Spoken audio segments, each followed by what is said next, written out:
So welcome to Scrapbook Live. It's Wednesday, November 15th. I am Megan Jacks coming from you here in Washington State. So for today's layout, we do have a single page layout, though you could expand this to 2 pages, but we're going to put together the single layout version. I'm going to be using some Peekaboo Pockets to extend the number of photos that I want to put on the page, because it's pictures of Cody playing baseball, and I have more than just, what was this, like 4 photos on the original layout. So we're going to use some Peekaboo Pockets to extend that, and I'll show you how that's going to work.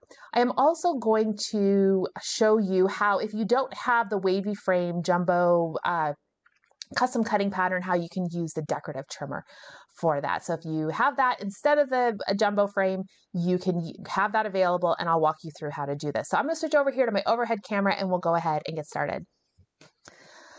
All right, so I have 2 sets of paper here that I'm going to work with. One, because I'm going to kind of be walking you through 2 layouts.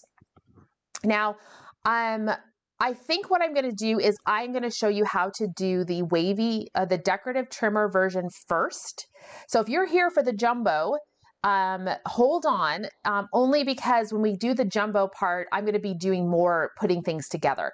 So really with the decorative, using the decorative trimmer, I've got 3 pieces of paper, and each one of my layouts has 3 pieces of paper. I've got a background piece, which I'm going to be using for my decorative trimmer version. I'm going to use the Croptoberfest kind of out of the accessory pack, the brown tonal tree paper. I'm going to be cutting hot fudge cardstock with my decorative trimmer. And then I'm going to use the owls as kind of that inside piece. If you look at our original layout, you can see they do have a background piece. They have the Wavy frame is cut with that orange plaid, and then they do have a middle, it's ultimately a square that gets cut, but it's made out of that yellow tonal paper. So I've got the 3 pieces here. The same thing for my the actual layout I'm going to use with the jumbo frame. So I'm going to be using, this is out of the navy combo pack, which was from a couple years ago. Has some great navy colors in there. I've got a diagonal navy stripe and this kind of a gray and navy tonal paper. So the diagonal stripes in my background.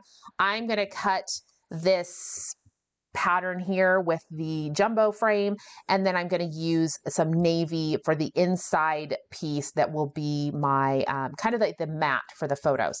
But I'm going to put this paper aside. I'll come back to it in a little bit when we're working with the decorative, when we're working with the jumbo frame.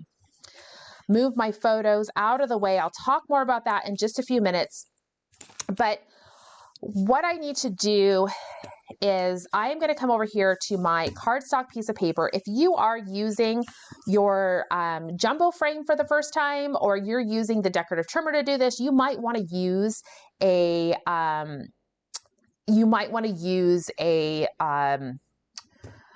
scrap piece of paper first and just kind of see, you know, do you like getting used to how the jumbo frame cuts with those waves? You want to make sure you take your time for the first time to do it. If you're using the decorative trimmer, also give this one a test run first, largely because if you're using some of your really pretty background paper here, you do not, or if you have your pretty designer paper, you may not want to practice on that for the first time. Just kind of a word of warning. Now, if you're feeling like a pro, you could probably go ahead and give it a try. But if this is the first time doing some of these techniques, go ahead and have some scrap paper to work with. Okay. So a couple things to note about the decorative trimmer here. I've talked about it before, but one of the things that I really want you to note, because this is kind of important for this particular technique, this frame, the trimmer bed itself is 12.5 inches long. Our wave and our swell are centered on that 12.5 inches, meaning the center of our swell and the waves is actually, if you look at the trimmer, is at 6.25 inches from the top. So with that in mind, when I tell you to center this on your trimmer, you need to come down 1/4 inch from the top and 1/4 inch up from the bottom. And the great thing about the decorative trimmer is all of those squares are 1/4 inch. So you can see what I've done. I've taken, I think, a dark blue thin tip Sharpie, and I have highlighted the top and the bottom squares where I want to align my paper. That way, these swells, or excuse me, these waves are going to be centered on my piece of paper. If I were to line this up at the bottom or line it up at the top, everything's off by 1/2 inch. Or about, well, maybe just 1/4 inch, but it's off. And that's the key to note. We want this to be as even and uniform all the way around, because that's how it is for the template that we're going to be using today. It's all nice and even all the way around. So to get started here, what we're going to do is we're going to use the wavy edge. So this is the swell edge. This is the wavy edge. We're going to feed our paper in from the left to the right. And to make this really super easy, what I'm going to have you do is I'm going to have you want to go ahead, put a little bit of pressure on this, the swell edge, and then just push your paper all the way over to it meets where the back side of this swell blade or the swell guide is. If you push it down, it will actually stop your paper. And then I want you to make sure you are centered 1/4 inch up from the bottom and 1/4 inch down from the top. And then what you can do is you can go ahead and trim.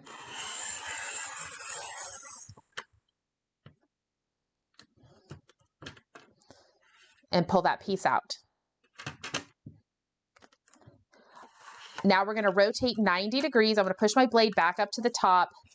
Now this time, I want you to line it up just up here at the top edge. I no longer am going to meet down here at the bottom. So I'm going to use my top edge where my straight line is, my uncut piece of paper, bring that corner up to that top, and I'm again going to push it in from the left to the right and go right up until it hits the edge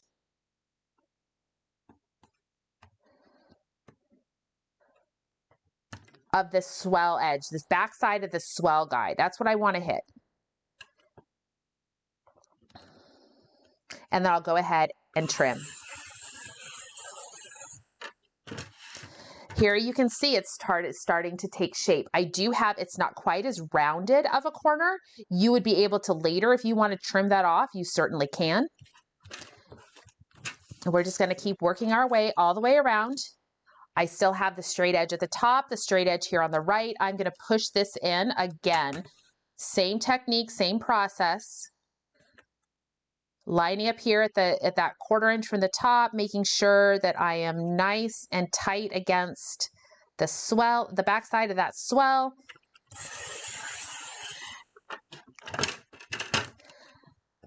Now my final cut here, what I'm going to be looking for is I can push this in so it lines up, but then I want to center it. So I've kind of got to figure out where the center is. And the downside to the decorative trimmer is it's really difficult to show you guys because the blade doesn't come all the way, or the housing doesn't come all the way up. If you guys will be able to see this centered, see how I'm just ever so slightly down below that, where it's kind of, there's no lines and we all of a sudden come into all those lines. It's the same at the bottom. That's really what you're looking for that center.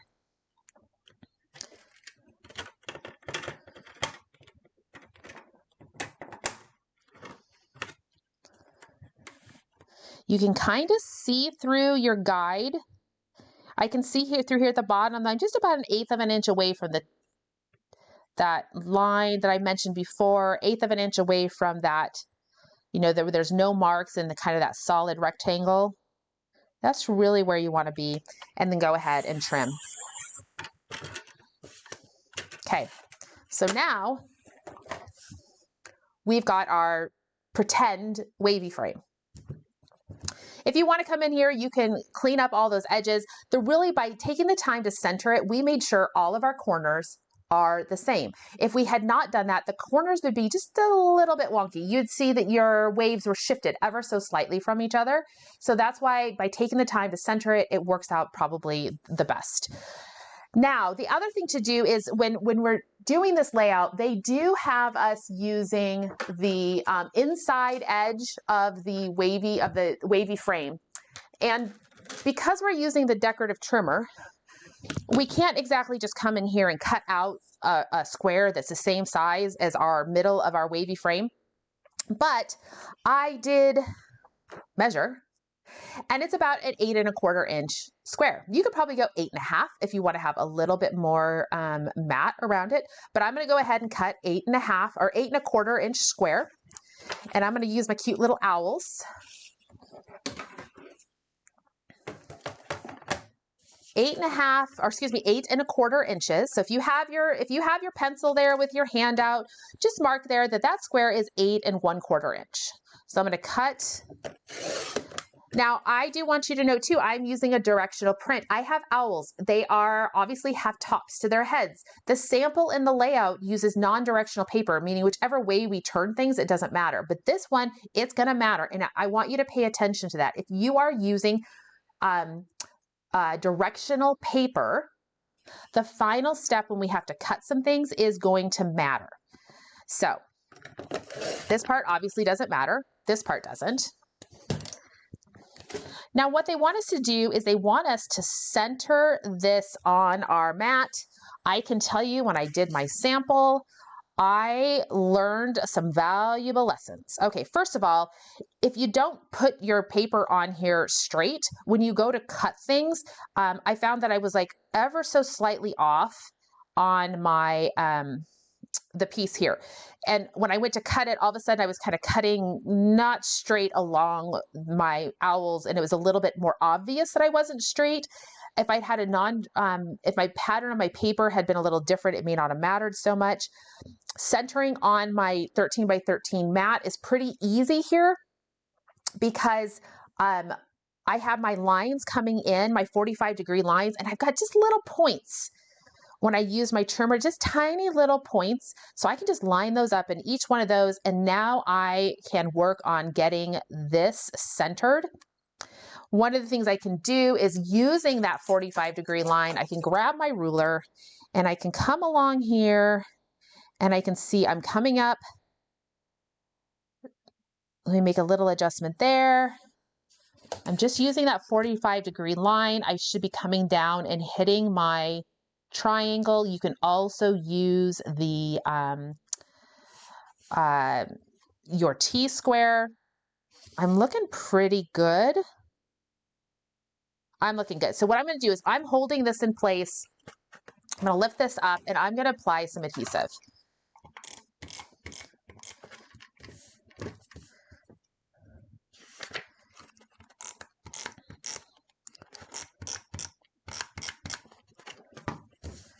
Okay, so now I've got this centered.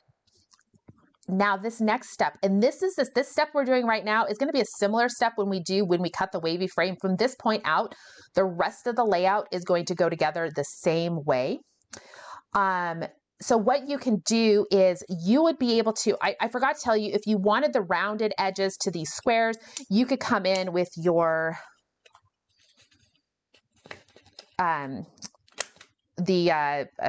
corner rounder, and you'd be able to just round those edges. You could also leave them square. It really just depends. It looks more like, I think, a picture frame if you leave them square, because we typically don't have rounded corners in our picture frames. But I also do like those rounded corners in the overall design. So I'm going to go ahead and round these corners really quick. Obviously, it would have been easier to do if I'd done it before. A little bit of adhesive here in the corner. All right. Now, one thing I want you to note in the sample layout, where we cut this paper matters. If I feed this into my trimmer, and I need to cut off about 3 inches. If I feed this into my trimmer this direction, lining this up, my peaks here at 3 inches, and cut, what's going to happen is this edge piece here, because I have directional pieces, I'll show you what's going to happen because I did it. I have my sample that I practiced yesterday. I fed it just like this, and I cut it, right? Here I cut it apart. And then I went to put it on my, figured out, and I realized, oh dear, it's backwards because this piece has to go to the top so that my owls are right side up, and this piece has to come to the bottom, right? She's like, oh dear. So that's not going, well, and truthfully, it works fine. If you do this, it's no big deal, right? It's just a little different, but it still looks great. So what I want you to remember here is when you're cutting your square, and if you have a pencil or a pen or something that you can mark, I would come in here and I would draw a square. And really what you want to do is you want to cut 3 inches from the bottom of your wavy square. All right, so you want to cut at the bottom. You want to cut the bottom off, not the top. Don't cut the top. If you want this effect, you want to cut the bottom off. Now, if you have non-directional paper, it obviously doesn't matter. It's when you have directional paper that matters. Again, if you mess up, it's not a big deal. You're just going to look a little different. Okay. So let me go ahead and cut this. So I need to cut off the bottom. So I'm going to rotate this around. This is my bottom edge. Slide this in, come over here to 3 inches. Really what I'm looking for is to make sure those peaks of my swell or my waves come across at 3 inches, and go ahead and cut. And I'm just confirming, yes, trim both papers at approximately 3 inches. This is one of the areas you can adjust if you need to, but I'm just going to go ahead and do it the way they told us to.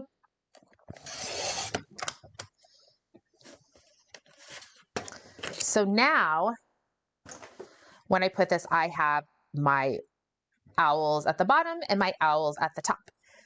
Again, coming here, let's put it on. And my owls are all happy. They are right side up. I mean, if I had bats, that'd be fun. They could hang upside down, but I don't. I have owls and they do not hang upside down. You need to, since you cut there, you might need to add a little bit more adhesive in some places just to help your paper stay attached. And then of course, you could come in here and put in all your pieces. If you want to, you can trim out some of the back or maybe punch some items out if you need some accessories or details, or you want to use the flip side. I'm not going to worry about that, but it is an area. You've got a big section here if you did want to try some paper saving techniques. And I'll go ahead and just put this on. But you can see it looks really, really, really similar to the jumbo pattern, just a little bit of difference.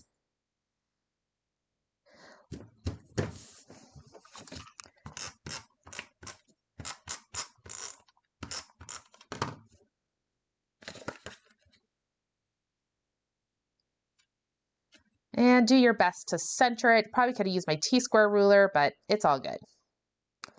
I do have a little bit of space here. I could come in with a thin strip if I wanted to do a border, depending on how you do your photos. But that in all is this background done with the decorative trimmer. So we've used the decorative trimmer to make something kind of similar. All right, so now it's time to dive into the actual sample, using the wavy square. All right, so I am going to be using, I already told you, I am going to be using this diagonal striped navy tonal print. This is out of the navy combo pack. This is from a couple years ago. I can tell you February 2021, we had a paper buffet that had these combo packs, and they had like navy and, was it like navy and scarlet and black and all sorts of great neutral colors. I'm going to be cutting my wavy frame with the wavy square with the this more of a tonal grayish blue. And I will tell you the reason I've selected these colors is here are some of the photos I'm using. Cody played fall ball and his uniform was navy with gray pants. They did have a hint of teal in there for the team, the Everett, which is the city for the Little League he plays with. And so because I've kind of already exhausted the Creative Memories baseball stuff that we have, what I'm doing is for his sporting events is kind of how I handle the sports, because we don't have a huge array of sporting stuff. I focus on the colors, the team colors and things like that. And then I just let the pictures tell the sports story. So I'm not so worried about it having baseball specific themes, because I've got a bat and I've got a ball and I've got helmets and uniforms. My pictures are telling those details. I'm supporting the photos with the colors. Okay, so I need to go ahead and cut this paper right here, this gray color, with the jumbo wavy square. So I will go ahead and do that. We want to use the red blade on the outside track. So we're not making the biggest square possible. We are making a nice size square. What'll be good about that is it does allow us to see more of the background. If we had gone with the blue, we would see more of our frame rather than our background, but I do want to be able to see my background printed there. So definitely staying with the red to give yourself a jumbo frame, but not too big. So I see Linda's question about trimming down the corners on the previous design we did. We definitely could. You definitely could round those corners out if you wanted to. I just didn't necessarily take the time to do that. Okay, so here we're cutting. I'm using the red blade on the outside track. I am holding down my jumbo frame. The things I want you to really notice is there are little silicone pads on these, and those are pressure points. If you put your pressure there, your paper is less likely to slip. Probably the learning curve of using the jumbo patterns, especially something this big one with the wave all the way around it, is that you want to find out how to hold everything securely. The other thing I could have done is I could have used a little bit of adhesive on the back side of my paper here and secured it to my mat, which would help the paper from slipping. Keeping my pressure points at these silicone pads, that helps my template, the pattern, from slipping. I am also using the newest style of the Creative Memories, the hexagon shaped cutters, the blades. Those they have a good grip, and they also have they rotate. You can see here they rotate, so that makes it really easy to kind of wiggle wobble your way around this template. And you are just going to want to go slow. You may have to be prepared with your scissors to come in and clean it up.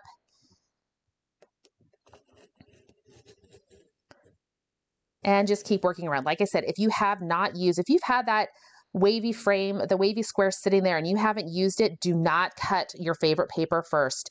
Grab one of the cover sheets and give it a try first. Get a feel for these waves. Go slow. The waves they take a little bit of getting used to.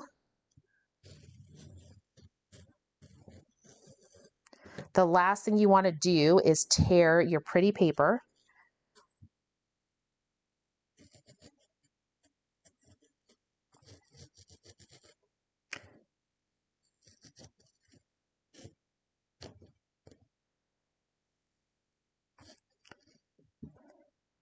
Just working my way all the way around. And then now, before I move anything, I've got everything still in the same spot. I'm going to start lifting. I'm going to test. How good did I do? Seems to have done pretty good. I got one spot over here in the corner. I'm going to bring my template has not slipped. So I'm confident to come over here and run my blade along here. If you have felt something shift after you're done with your cut and you're pulling up to see if you can do this and you felt something move, take the template away, use your scissors. I am pretty confident here that my template has not shifted. So I'm going to come around here and just give that corner another cut. All right.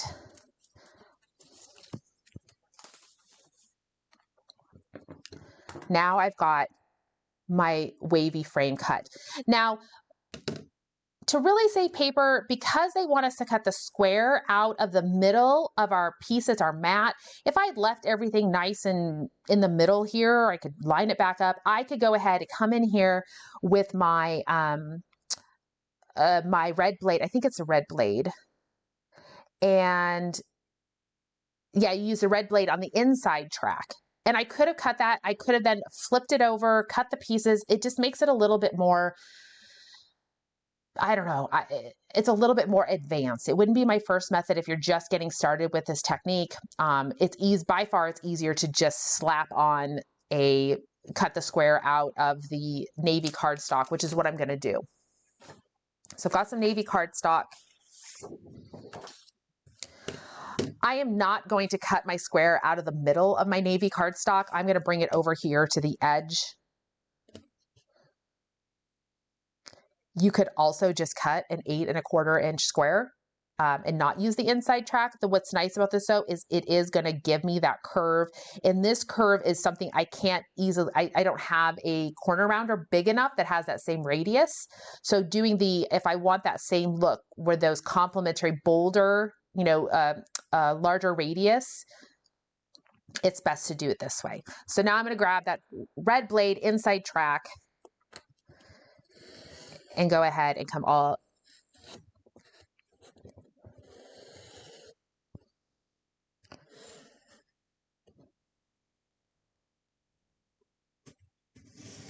and just all the way around. This one is obviously a little bit easier to cut because I've got just a lot more straight lines and just those inside corners, and just see, yep, it's going to lift out nice and easy. So there's my rounded cornered square. Come back here. And now I need to center this. Now, one of the ways is probably super easy to get this centered. Slap my piece back on here. I'm just kind of looking for a uniform edge all the way around my template. I can't see at the top. And then I just look here to center my square in the middle. This should be centered. I do have a pattern on my paper that's going to allow me to check for straight. Am I making the assumption that my pattern on my paper is straight?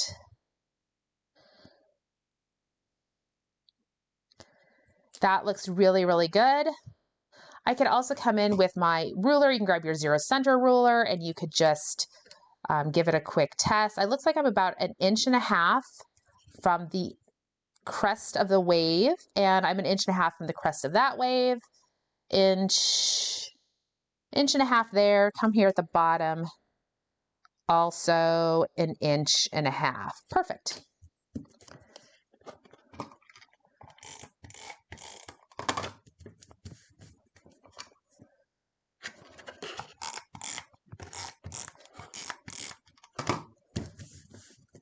Okay. And again, this is where I need to go ahead and cut off the bottom of my piece. I'm going to go ahead, just double check. Yeah, I like that. I think that's a nice combo of papers. So I need to cut off that bottom edge. I could also cut off the top edge because I could just flip things around, but I'm going to go ahead and just cut off. It doesn't matter. Like I said, this is not directional paper. If you have directional paper, make sure you're cutting off the bottom. The top of your paper should be over here on the right edge. I am lining up the tops of my waves at 3 inches, and I'm going to go ahead and cut.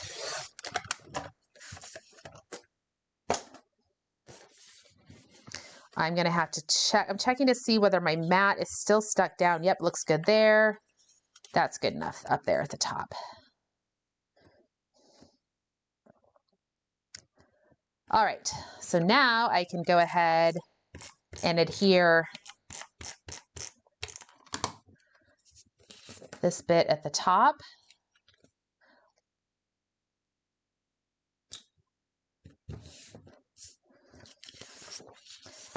I could come in and cut out some pieces if I wanted to. It's almost breaking my heart a little bit that I didn't pre-think that, because I love this diagonal stripe, this navy diagonal stripe. And they only had 1 sheet per pack. So, and I've already used, I think, another sheet for a different layout.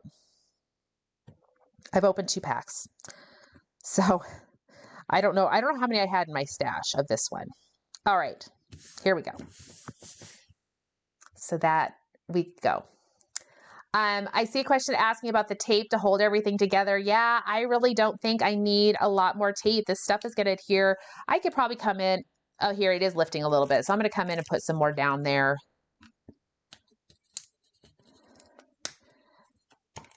Only because when I cut it, my adhesive was a little bit much to the top. But everything else should be pretty good. And I'm using regular adhesive. All right, so now it's time to talk photos. So the photos in the example, they use 3.5 by 5.5 photos, 2 of them side by side down here at the bottom. They fit right inside this cardstock, kind of a mat, really nice. Then they use 3x4s up here at the top. Now, I totally misread. I printed these photos at home and I misread the size, and I thought it was like 3.5 by 5. And if you put 2 3.5 by 5s together, you have a 5 by 7. And since I have the Epson PM400, I'm able to print 5 by 7. So I went into the Epson print app, which is called Creative Print. It's an app on my phone. And I picked out 2 photos and put them side by side and print them as a 5 by 7. And I was looking at it, I was like, oh crap, they're supposed to be 5.5 inches tall. But you know what? It actually works out really well for me because I had more photos I wanted to include. And the other thing I wanted to include, I had a team photo that we'd taken on the last game of the year. So I printed the team photo as a 5 by 7. And you know what I'm going to be able to do? I'm going to be able to use a Peekaboo Pocket, a 5 by 7 Peekaboo Pocket. I have to open a new pack here. And I'm going to use a 5 by 7 Peekaboo Pocket with the adhesive on the 7-inch side so that it flaps up instead of side to side. So the first thing I want us to be able to see is I do want us to see the pictures of Cody at bat. That's going to be my main focus here. And when you flip it up, I've got a photo of him playing catcher. He loves to play catcher. That is going to adhere on the back side of the photo. And then I cut a journal box, and that's going to adhere on this side. So those will sit side by side on the back side of the photo. So let me go ahead and actually just adhere those in place right now.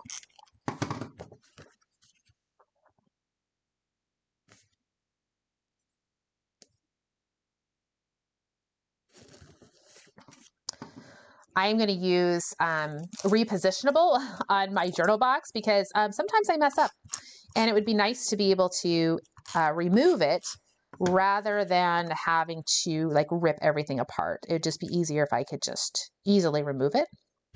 Okay. So this is going to go in my Peekaboo Pocket. Here we go. This way.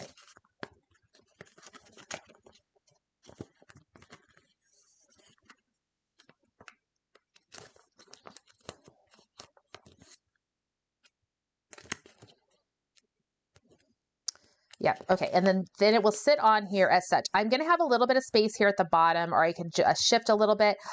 I have been debating whether or not I would put a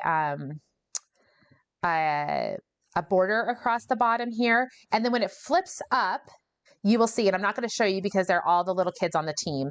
I'll have a 5 by 7. I've already got it printed of the team photo. So you'll be able to flip it up and see the team photo underneath. So that's going to go there. And then I do have a couple additional photos that'll go in here as such. I do need to make sure when I put these on that these are not overlapping where my photo goes at all. And next up, I need to come in here, and I've still got to figure this part. I had not completely thought through how this part was going to be. I have punched some letters using my die cut machine. I have just a little Cuttlebug. I use letter dies, and I might even, or I can come up here and say fall ball.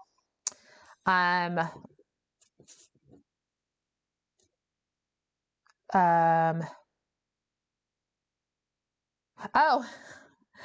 I did not punch. Oh, I think I know what I was going to do. Fall ball. I don't remember. I punched some letters here, and now I'm thinking I didn't punch the right things. They were called the River Dogs. I think I was going to do River Dogs. a lot of times what I'll do is I'll mix and match my fonts and colors. So I was going to do River in the dark, this is dark sea green or deep sea green cardstock, which goes with the teal that's in his, so I was going to do River and then maybe dogs in another letter. And then somewhere I was going to try to put in the word fall ball, but I don't know. I've got to figure that out. I punched these out before Power Hour last night, and I think my brain may have been a little bit thinking about one and trying to anticipate one thing and not really planning out well for the other. So I'm going to play around with that a little bit, but I'll get all the details on there. The other thing I may do is come in and just cut a circle with a custom cutting system. I don't think I'll do navy, but I've got some other tonal papers in here that I could totally come in and cut a circle with, maybe mat it. There's some colors in here. I just need to figure out what I think I like, trying to pick out some different tonals that would work. So I might go through my scraps a little bit and see what I can find. I do have a lighter version of this same pattern. I could cut a circle and then say River Dogs, Fall 23. That might work. I got to play around with that a little bit. Again, the detail that I just don't always have worked out. But so I do have the 5x7s. I printed this as a 5x7. This is a 5x7 Peekaboo Pocket. I have an Epson PM400, which is a little photo printer. And Epson has an app called Creative Print that allows you to make collages on, I think you can do collages on 4x6s, 5x7s, and maybe 3.5x5s. I can't remember for sure. And unfortunately, you have to have the app. You have to have a Epson printer attached to the app in order to use the app. It won't let you progress a lot to the next part of the app if it doesn't detect an Epson printer. So if you have a regular Epson printer, you might be fine giving it a whirl and seeing what you think. The other thing you can do is you can use the Project Life app, which is just an app on for your phone. The base app is free. It does have some premium upgrades that you can do, but just getting some basic 4x6, and I think it can do 5x7 collages. I can't remember for sure, but it does work out really nice to put two side by side. Of course, I could have just done these as 3.5x5" prints and then mounted them like to a piece of cardstock or something next to each other inside the Peekaboo Pocket. But I am very excited about how this is coming together. I just need to do, like I said, those final details. And I don't know, I may be able to come in here on the edge and do, I'm just looking for places, like fun places that you can tuck in your, I might do that, River Dogs over here. And then, I don't know, I'm going to figure out where I want to put, I really don't know what I could come up here with fall. It was supposed to be fall ball. I think I was going to do fall, river, and then dogs in a different font or color. And I was going to do fall and then ball in, you know, the fall in one wording and ball in another letters that would mimic that. But as I said, I was doing this right before getting ready for Power Hour, and my mind was not 100% there. And then if I wanted to, I could come in and do cut a circle with some white cardstock and make a little baseball embellishment there if I wanted to, if I really wanted to include some sort of baseball element. So I do see a question about how that you can do the 3x3 or 4x4. Typically with a 4x4, I either use the Epson print app, which does allow me to get an idea of what the crop looks like on a 4x4. Or I will go ahead and just cut to I'll print a 4x6 and cut it down. Most of the time, if I'm printing at home and I know I need the smaller size, the 4x4, I will go ahead and just print the 4x4 and not print that extra 2 inches because I don't want to use my ink for that. If I know I'm cutting it off, there's no reason to print it. Now, it's not always easy to do that. Sometimes if you need a 3.5x5, you only have 4x6 paper, you're just going to have to trim it down. The same for a 3x3.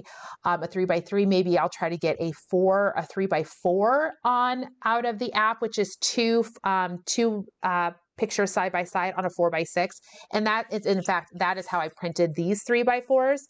When I printed them, they were side by side, and then I cut them apart. So this was a 4x6 photo that I printed on my little printer, and then I just cut it apart. Whereas the same concept with the 5x7, I just didn't cut them apart. So if I knew I needed two 3x3 photos, I would probably go ahead and print them as two 3x4s next to each other on a 4x6, and then cut them down to be 3x3. And this is just me trying to be as efficient as possible with my printer, with my little paper. If I had printed, if I was sending pictures to Walmart or another place where I'm only paying, 10 to 20 cents per print, it doesn't feel as the need to be as efficient, cost efficient, supply conservative, I guess. But when I'm printing on my little printer, it's like a luxury. It's not the most cost effective way, but I will tell you, I only printed what I needed. So I have probably a dozen more photos I could have printed, but I don't know if I would have used them. So this way allows me to be a little more efficient. I like the word Debbie said, thrifty. It allows me to be thrifty with the supplies that I have at home. So that's kind of when I'm using my at-home printer. We talked about it because it was on a really good price on Amazon. They had it marked down to $179 versus its normal retail of $269. And this is not a cost-effective way. If you have lots and lots of photos to print, I think somebody commented in the post, said, hey, I print 300 photos at a time. Is this printer worth it? Not for 300 photos. Send those off to a service. This is one of those things, like you get those 300 photos back, you start working on a project, you're like, oh, I wish this picture was cropped differently, or I messed it up and it was the best picture. You can go and reprint that single photo. Or in my particular case, when I'm doing Scrapbook Live or another project class, a virtual crop. This was a game changer for me for virtual crop because I could see exactly what I was going to do and print just what I needed. So that, and then Belinda's talking too, that when you order your prints, if you're one of those persons that really is able to plan your projects and you can order things well in advance, that's great. If you're like me and you're a hot mess and last minute you can't get it, you're not going to get your photos back in time. So you either have to use somebody local, and if you're lucky, you'll have somebody local that can print and do a good job printing. But depending on where you live, maybe that's not a possibility. Maybe your local option doesn't do well. You may hear people talk about, oh, I print at Walmart, or I have good results at Walgreens. All of those places, the printing machines are heavily dependent on the workers that are there to care for those machines. So I can tell you my local Walmart does a pretty good job. I want to bow down to the gentleman or whoever is taking care of that machine, calibrating it, maintaining it. They're doing a fantastic job. The Walmart that's like farther away from me may not do as good of a job. I have not been happy with Walgreens. Your Walgreens may print wonderfully. So you have to just kind of experiment to figure out if you want to use local, which places are local. When I lived in Phoenix, I actually did a test. I lived probably close within a reasonable driving distance, like 4 different Costco's.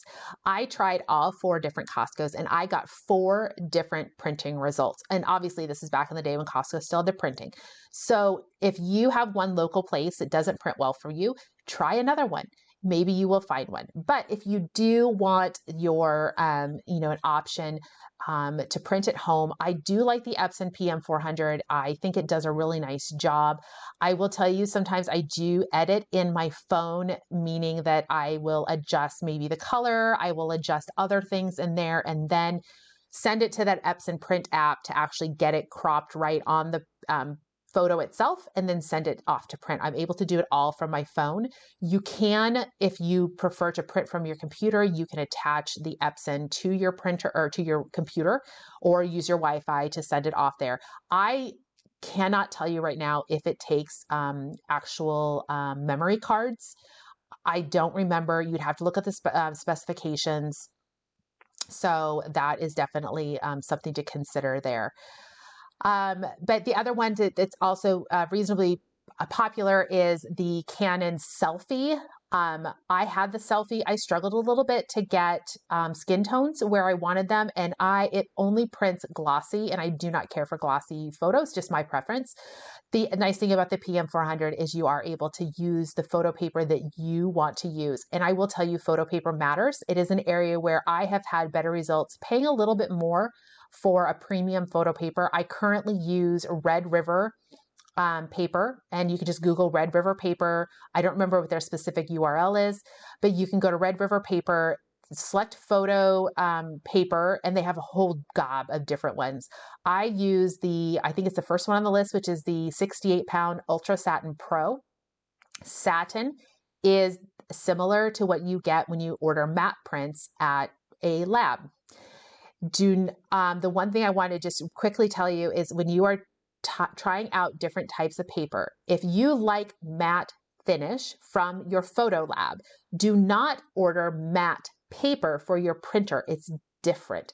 Matte paper is almost like a cardstock finish. It's probably smoother and nicer than that, but it's very, very dull, no sheen at all. Whereas satin or luster, those are the words that equivalent more to what we think of at the lab as a matte finish on our photos from a lab. Look for the word satin or luster. Those are going to be the ones that are the equivalent. And then of course, glossy is glossy. So I see Darlene asking about if I no longer use Ilford Pearl. The challenge I was running through, I have used Ilford Gallery Pearl for years. That was what I printed. I had love it. The downside to it is that it was getting harder to find. It was going in and out of stock at Amazon. And so somebody talked about Red River paper, that they were having great results. It has fabulous reviews. I tried it. I liked it. It's just been easier to get. The downside of it is I can't just do 2-day shipping with Amazon. So I do wait for sales. Go ahead and sign up at Red River. Go to just Red River paper, I want to say their URL is like redrivercatalog.com, but don't trust me on that. Just Google Red River paper and sign up for their newsletters. Black Friday is coming up. They're probably going to have something with free shipping or maybe some options there. You can get, you can do something like you can get 4x6 pre-cut, 5x7 pre-cut. I have done 8.5x11 paper and then cut it myself. I will tell you, that's probably a more cost-effective way to do it, but it's kind of laborious. So I did order some just 4x6 prints, and it's super nice. Just grab one out of the box, put it in a printer, and off I go. So did I get that right, Michelle? She's saying, yeah, that's the right web address, so Red River Catalog. Is it? So I hope I covered. I kind of went off on a tangent there. And so there's lots of ways if you are trying to get these smaller prints on the 4x6, there's lots of ways to do it. I believe Noreen may have had something, she talked about Canva as a way to get smaller prints on a background. Like, I don't know, I didn't watch that one. I use Canva, but not for that. I'm happy with my collage technique. So I wasn't really in the market to try to find a new one. And so you can do that. The other question I do see is people talking about when you are printing your photos from your phone probably is either printing in a 16:9 ratio or a 4:3 ratio. Those are not ratios that print to a 4x6. I mean, they will, but you're going to cut something off. I will try to share some information. I'll do either a blog post or share some stuff on Facebook about it. You kind of just have to know and learn when you're using your cell phone camera, what areas are going to be chopped off. I use a 16:9 ratio. So it's a little bit longer and skinnier, or, like this.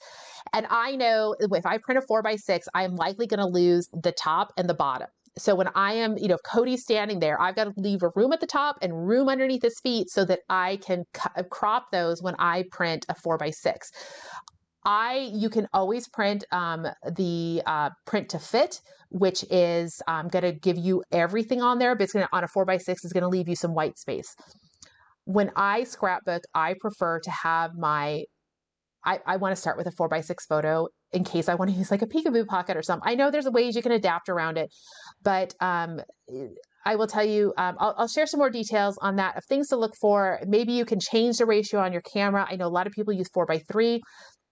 Personally, to me on that one, I think I lose more when I print, when I shoot 4x3 versus 16x9. So you might be able to play around with that a little bit. Just go outside, take some photos, birds, trees, whatever, and have some ideas there. I am going to tell you another really quick tip that I think is super, super important as we're coming into the holidays. Take the time whenever you take your cell phone out, use, if you have a cotton shirt on or a soft cloth, and clean the lens. You would be shocked the number of times that a wonderful photo has just been kind of ruined because we have a thumbprint or something on the camera lens of your cell phone. And so just take the time. If you're looking through your pictures, like, why does this picture look foggy? It's probably because you have a dirty lens on your cell phone camera. I'm always wearing a cotton shirt, and I just rub it really gently, really quick. It's habit now for me to just do that. So I know that I'm not going to ruin the best picture, right? Being a little bit foggy. Take the time.